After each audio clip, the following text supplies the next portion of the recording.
നമസ്തേ, ഏവർക്കും രഞ്ജിനി വിനോദ് ബ്ലോഗിലേക്ക് സ്വാഗതം. ഇപ്പോൾ നമ്മൾ ഉള്ളത് കോട്ടയം ജില്ലയിൽ സ്ഥിതി ചെയ്യുന്ന തിരുനക്കര ശ്രീ മഹാദേവ ക്ഷേത്രത്തിലാണ്. ഇത് കോട്ടയം നഗര അതിർത്തിക്കുള്ളിൽ തന്നെയാണ് സ്ഥിതി ചെയ്യുന്നത്. ശ്രീ വടക്കുംനാഥ ക്ഷേത്രത്തിന്റെ ഐതിഹ്യ പെരുമയെ കുറിച്ച് ചെയ്ത വ്ലോഗിൽ നമ്മൾ ഈ ക്ഷേത്രത്തിനെ കുറിച്ച് പരാമർശിച്ചിട്ടുണ്ടായിരുന്നു. ഒരു പരമഭക്തനായ രാജാവിന് വേണ്ടി വടക്കുംനാഥൻ ഇങ്ങോട്ട് എഴുന്നള്ളിയ ആ ഐതിഹ്യം അതീവ ഭക്തി സാന്ദ്രമാണ്.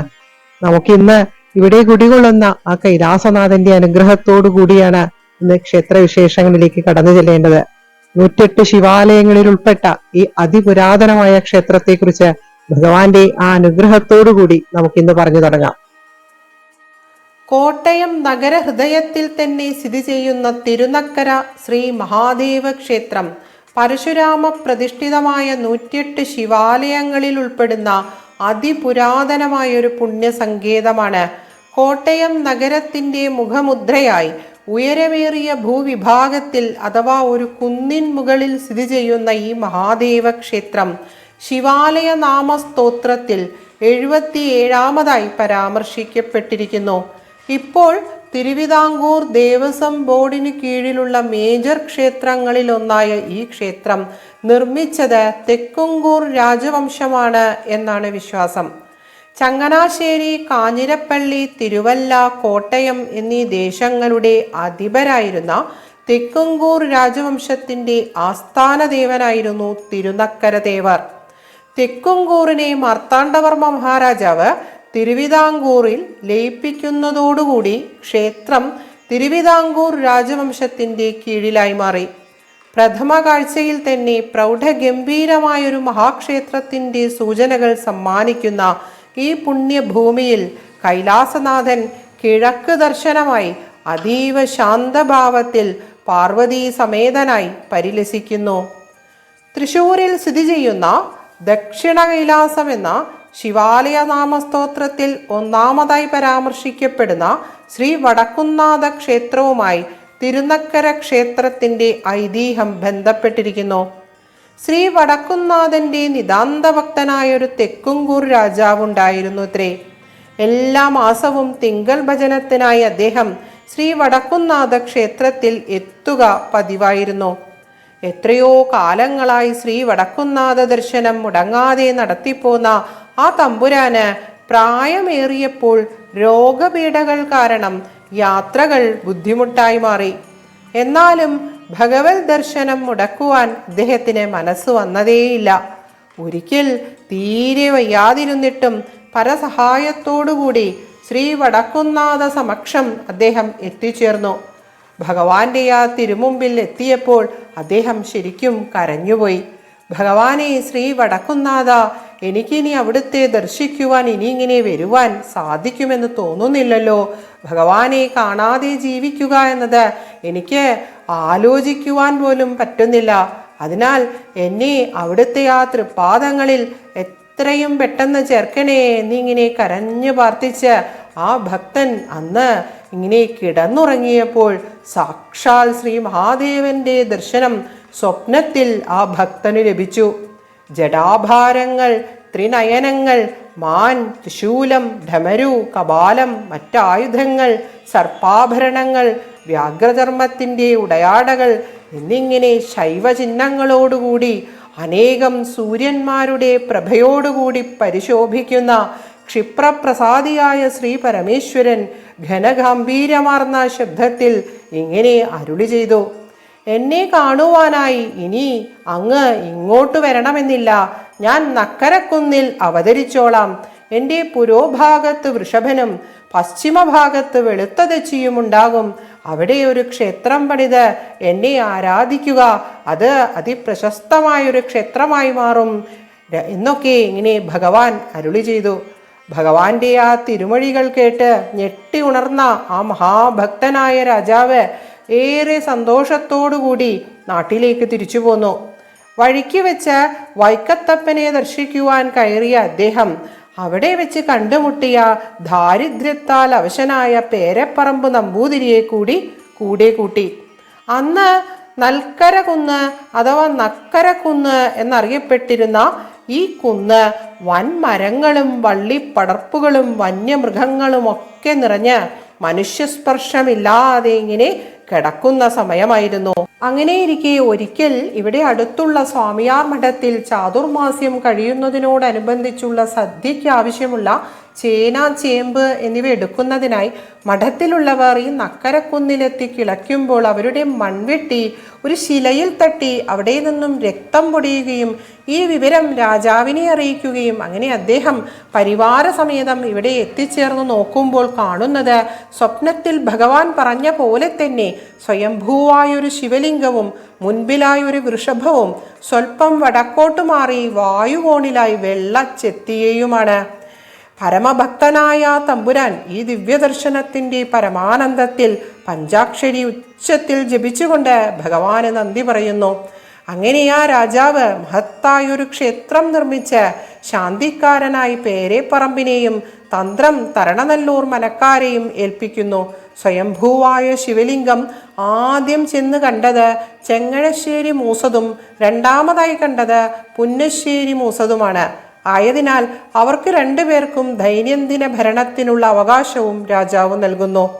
ഒരു ശിലയുടെ ഭാഗങ്ങളാണ് ഈ ശിവലിംഗവും വൃഷഭനും ചെത്തിയും എന്നും ആ ശിലയുടെ ഭാഗങ്ങൾ പലതും മതിൽക്കകത്ത് പണ്ടൊക്കെ ദൃശ്യമായിരുന്നു എന്നൊക്കെ കഥകളുണ്ട്.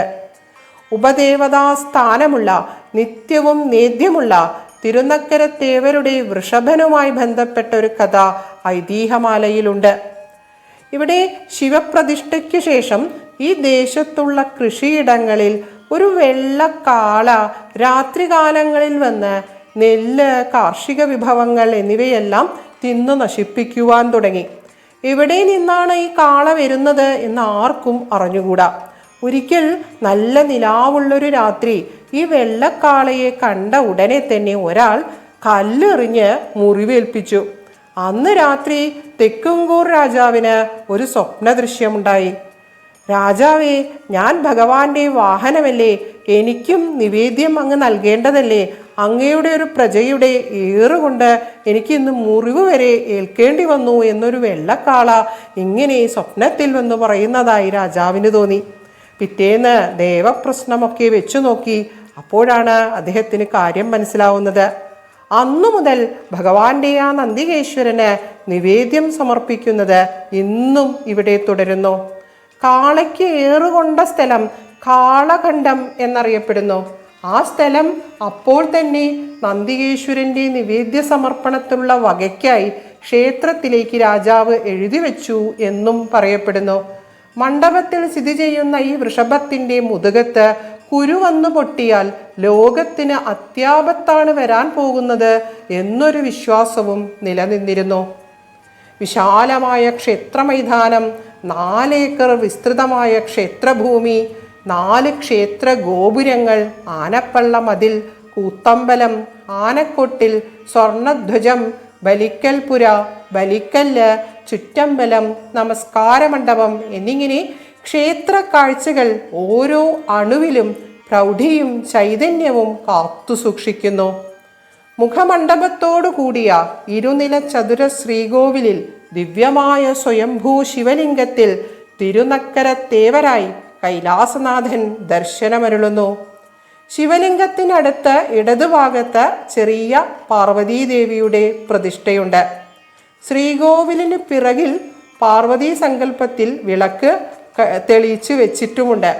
നമസ്കാര മണ്ഡപത്തിൽ നിത്യവും നേദ്യമുള്ള വൃഷഭപ്രതിമയുണ്ട്.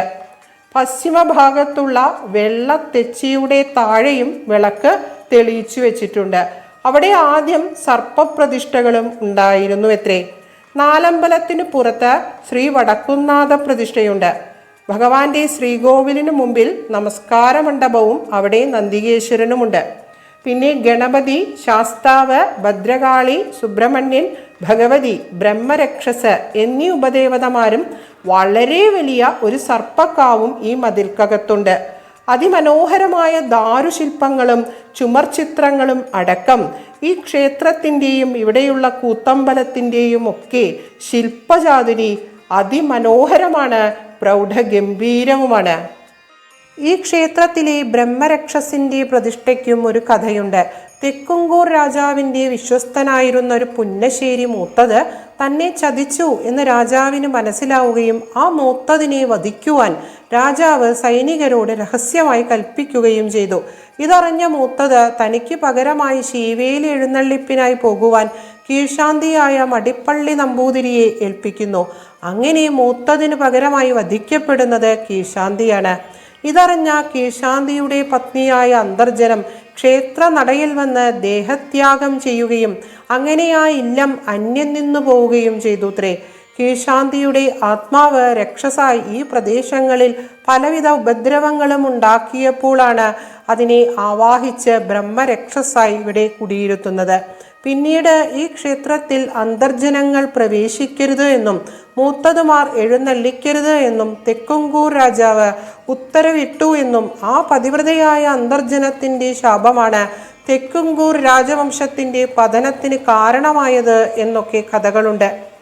മീനം 1 കൊടികേറി 10-ാം ദിവസം ആറാട്ടോടുകൂടി അവസാനിക്കുന്ന മീനമുത്സവം അഥവാ പൈങ്കുനി ഉത്സവം അതിപ്രാധാന്യമുള്ളതാണ്. തുലാമാസത്തിലും മിഥുനത്തിലും ഇവിടെ കൊടിയേറ്റുത്സവങ്ങൾ നടക്കുന്നു. ശിവരാത്രി നാളിൽ നടക്കുന്ന ഘൃതധാര പ്രശസ്തമാണ്. മീനപ്പൂരത്തിന് നടക്കുന്ന പകൽപൂരം, കൊടിപ്പുറത്ത് വിളക്ക്, പള്ളിവേട്ട എന്നിവയൊക്കെ വിശേഷമാണ്.